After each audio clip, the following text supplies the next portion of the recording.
Okay, so very briefly, I usually do a keynote in the main room this year. I'll be doing a roundtable around Europe. But just to give you a very brief, I would say, feedback on who I am, I've been having several lives online, and I've been following every decade a new thing. I was a hacker in the 80s. It was the coolest thing to do with a computer, right? I was a journalist covering tech in Paris and San Francisco in the 90s. I've been doing several startups during the Web 2.0 era. And I've been advising as well the French government on a few things. And today yes.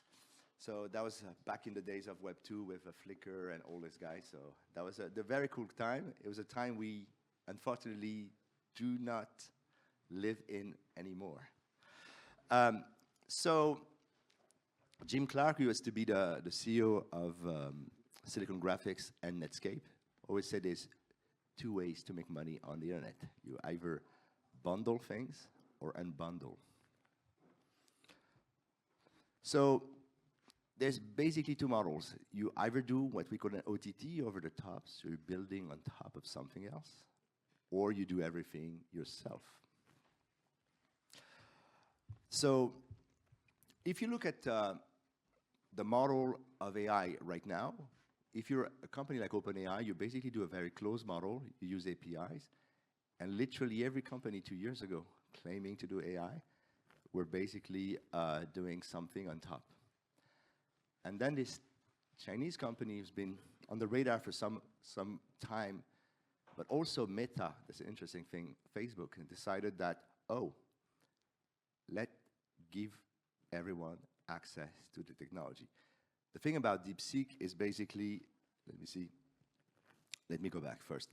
The thing about DeepSeek, it's literally entirely open. You can do whatever you want. Apparently today, OpenAI just announced they're going to release a fully open model. I don't know what it is, but don't forget, OpenAI is raising $40 billion right now, a $300 billion valuation, unheard of for a non-listed company, and they probably claim whatever they want. So this has been the main problem for technical entrepreneurs. So I'm going to talk to you with the background of an entrepreneur and how I'm trying to build. I've been pushing really hard for tech sovereignty. I've been pushing really hard for openness. But the reality is the web, that is, by the way, a European invented technology, was totally open. And the mobile, in fact, was completely closed because the moment you build on someone else's platform, they decide whatever you want to do with this platform. So today in the AI world, we are getting to a similar tension. Are we going to have closed box, meaning you have no idea how it works? I mean, literally no idea. Or are we going to be in an open possibilities where if you build product, you not only have access to the technology, but you can actually shape the technology to go toward your needs. So in a way, DeepSeek is an interesting thing. It's a Chinese company basically reopened the AI space. And it actually gave us a lot of interesting opportunities. So the scene right now is all about building stuff. But I'd like to go back to one thing, but it's very important, and it's actually the current conversation I'd like to have with you. You cannot understand technology if you don't understand geopolitics. It's been true for 40 years. Back in the 80s, there was the Soviet Union vs. the hackers in America and vice versa. It's still the same thing today. Players have changed. Countries have changed. There's a new country that came online in 1994 called China, et cetera, et cetera. Both are affected. And it is not just technology has changed geopolitics. Of course it did. But geopolitics has also changed how tech operate. So I'm going to go very briefly. The internet has been 35 years of fun. It's three stages. The first one is the expansion. Basically, the idea was that the moment the internet went beyond the NSF net, that was the US education system, to become a commercially available platform to anyone, we expanded. And I'd just like to go back with, let me see if I have a slide. No, I'll go back here. We expanded with one thing. It's suddenly every law, FISA, Cloud was not there yet. All the laws and the infrastructure of law within this was exported as well. So it's not only exporting a technology, it was exporting a vision and exporting a legal framework of operation. The whole thing went crazy. I would have loved to put the slide in, but it goes so up and crash. This was WorldCom. And then everybody believed the dot-com was the crash of the startups. No, it was the crash of the telecom. They were like, let's invest. If you see a parallel with AI, debatable. And basically, when it crashed, we understood finally that the value was not in the network, it was in software.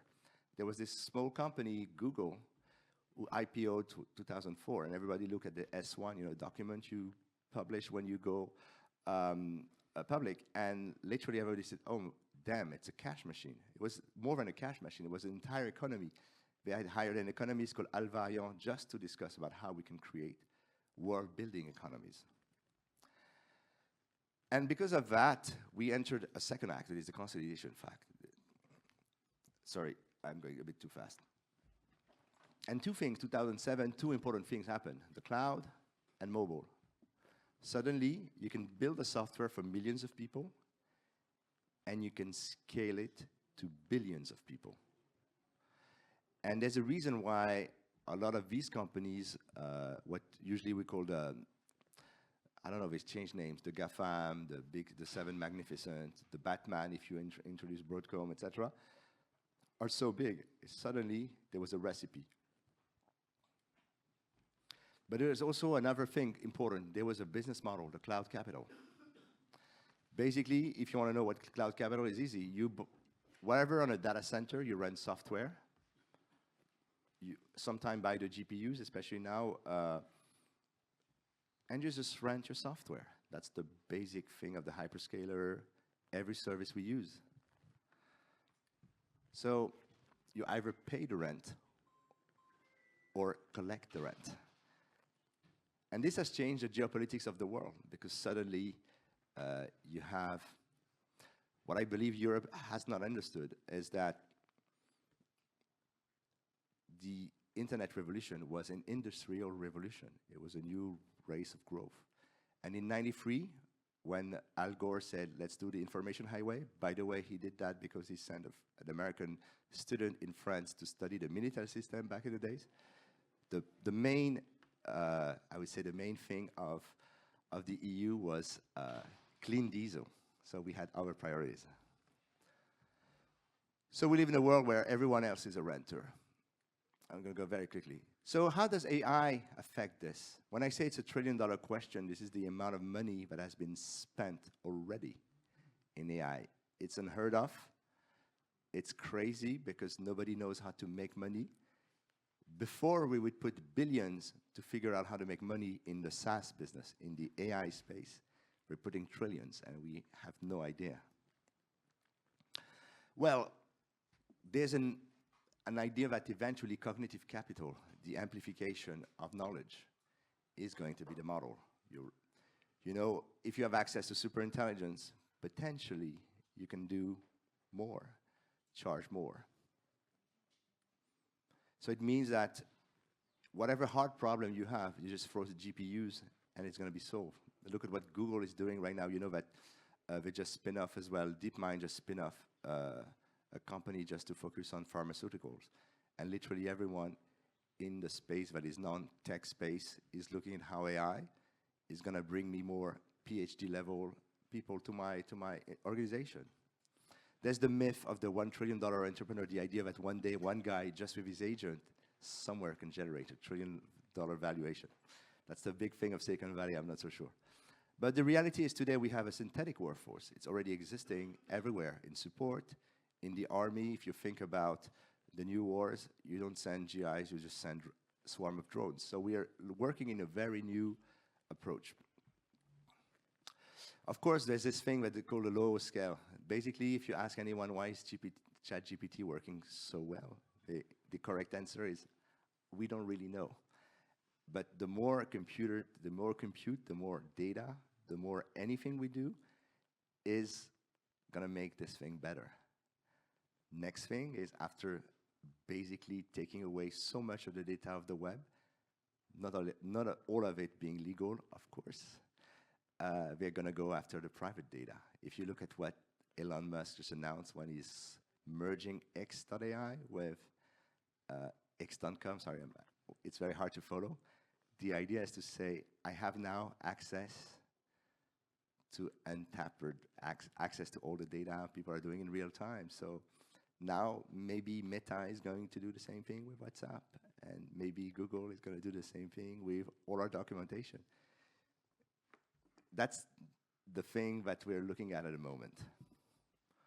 So it's a war, so it means you want all the talent in the world, you want to take all the data. Technically, data is going to be hard to get around 2030. All the compute and all the energy. The energy, the grid in America is so old. You know, they say it's a 21st century industry with a 19th century infrastructure. And the grid is gone after 2027. That's why they're looking at Europe. That's why they're looking at so many different things. It's a massive, massive amount. And obviously, to do AI, you need cooperation. You need commerce, you need regulation, security standard, copyright, trust and safety, chipset manufacturing. But in reality, it's not as easy now because we have a geopolitical instability. And if you think about it, we're now entering the third phase. I mean, we've been entering this phase for quite some time now, but the breakup phase. That it means that we live in a world of deglobalization. Wanted deglobalization or not? Well, I don't know, just switch on the news and try to figure out what's going on. The splinternet, the idea the internet is fragmented, and innovation divergence. And I will come to this because this is something extremely important. This is the journey of a chip. Actually started in the UK most of the time, at ARM and ASML. So whenever you see people talking about how chips should be done locally, it is by design a local journey. The splinternet is a reality. We now have not only, sorry, I'm gonna just do this. Not only we have issues with cables, if I brought one of them, yeah, no. Not only we have now fiber optic cables that are being tampered, but now some people are playing with electric grid under sea. And this one is a tough one because it costs a fortune to rebuild. If you think about it, the internet was designed as a cooperation network. I generate a packet of data, I transmit it to the next guy, believing that the next guy is going to transmit it to the next guy and the next guy. So everything is supposed to be done in cohesion and in benevolent structure. What happens if the guy who you send the packet decides to destroy them, a black hole, or tamper them, etc.? So the internet was designed for geopolitical stability, and it's not anymore. The question of innovation divergence is fascinating. It means that we used to have a world where some people build models. Usually we say other people copy. It's a bit different. I think it's more that when you find a model that works really, really, really well, then everyone wants to adopt the same. You cannot do Uber without real-time data and a certain thing. So it took them 10 years to figure out how to make it really well. Same thing with Google. And when it does, people want to copy the concept, but also the model, because anything on the internet works because you actually test it and you improve it over time. And what's interesting in China at the moment is that for the first time, they're going in a different direction. The products are good, sometimes better. And they're looking into something extremely interesting in China. To understand what's going on is there's different regions, and they all compete against each other. And that's why you have Alibaba and Quen and DeepSeek, and they all try to go. They're not competing against the US anymore, they're competing within themselves. And that means that suddenly you see people in Europe say, oh, I'm going to look at what they do, and I'm going to try to copy what they do. So suddenly the idea that product is actually mastered in one region is over. And that's actually a fascinating thing. It means that Europe could come with privacy first, with different approach. Let me see. So the big question in terms of geopolitics and AI is you have two main players, and everyone is an AI swing state. It works exactly like the US election. Some people say, I'll go with China, and others say, you have to go with the US. The question is, it was kind of clear the previous administration where things would go. Now, a lot of people are wondering, especially Europe, is like, do we have to go in the AI models of the US? Can we figure out a way? Because people are looking at how to take DeepSeek and remove all the censorship with open source things. It's kind of hard, but it's doable. Or maybe other models will come. But the fact is right now, the model that exists is going to be, you have fundamental bricks and from two countries, and other people try to make a living out of this. There's a lot of opportunities because it actually means that for the first time, if you have access to open source technology and you have a sovereign cloud, and you can work on the post-training. The post-training is very important. It's like the education of the thing, the way it behaves. The pre-training is like you go at school and you learn, you open the books. The post-training is how you behave. Your parents teach you how to do things. And if you can combine all of that, you basically have the basic of a sovereign AI. I'm going to say there. But one of the things is the paradox of these days is the world is more complex, but in the meantime, intelligence is more affordable and everywhere. Thank you.